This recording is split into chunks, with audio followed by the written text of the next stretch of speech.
So Line 5, it's part of a network that transports about 540,000 barrels of crude oil and other petroleum products per day. So, what is their reasoning for potentially shutting this down? Well, the pipeline is an older pipeline, and a lot of people wouldn't even known it was there, just like the hundreds of thousands of pipelines in the ground. But what's got the attention is the energy company knows there needs to be some maintenance done on this line, and instead of fixing it, the governor and these environmental groups are more for shutting down this pipeline. And when I say, the Keystone was a problem, but when you go to attacking pipelines that are already in existence, I'm afraid even talking about shutting this pipeline down is going to cause fuel prices to rise. Yeah, that's what a lot of people are concerned about. I was reading an article about this. So even by just fixing this would create thousands of jobs, right?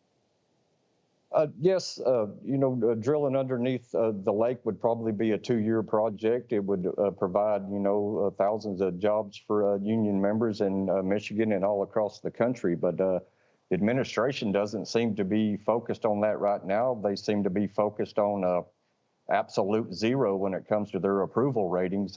That's the only thing I can think of. Yeah. A lot of people are wondering, we're seeing gas prices are skyrocketing. We're going into the winter. Everyone's wondering if it's going to be a cold winter. People are saying it's either put gas, put heat in my home or I put food on the table. Isn't this a terrible time to even consider pulling the plug on this pipeline? It's absolutely the worst time, going into the winter with the heating costs. But what I'm more concerned with is this is a time of year when your fuel for your vehicles, the cost is usually going down and we see it going up. So what I'm really worried about is next summer. If we continue with these policies, we're liable to see some disastrous consequences when it comes to the economy.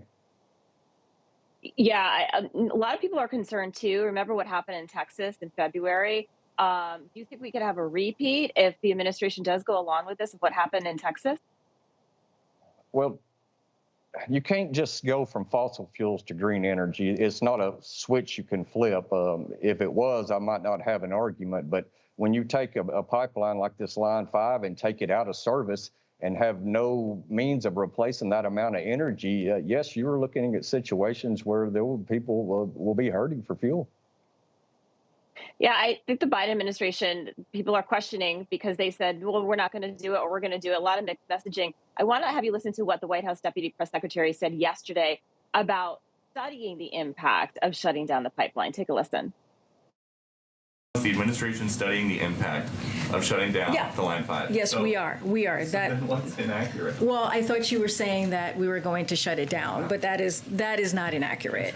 Okay, great. But the Army Corps of Engineers is preparing an environmental impact to look through this.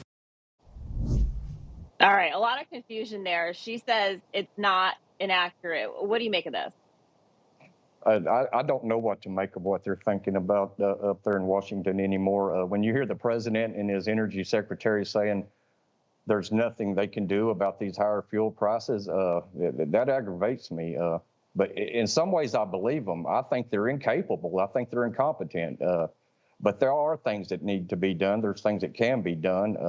Open the Strategic Petroleum Reserve isn't one of them. That thing wasn't designed to bail out incompetent presidents. That was made for real emergencies.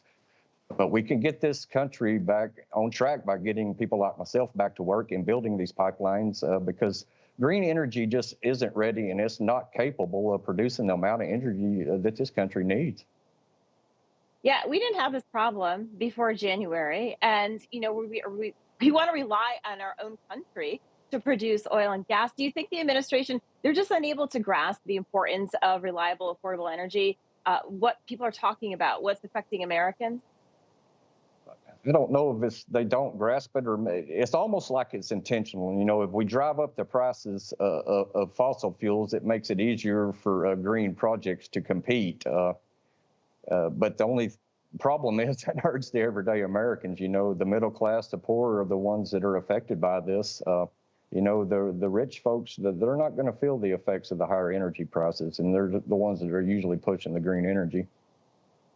Yeah, that's right. It's the middle class and the people living paycheck to paycheck who are affected and will be affected. Neal Crabtree, always great to have you. We really appreciate your insight with us today, and best of luck. Thank you. Okay, thank you. Hey, I'm Rob Finnerty. Thanks for watching. If you enjoyed this video, please join the conversation in the comments below. Don't forget to subscribe, too. Hit the bell icon to be alerted to breaking news. And remember, there's a whole lot more on Newsmax TV, America's fastest growing cable news network. Newsmax TV, we're real news for real people.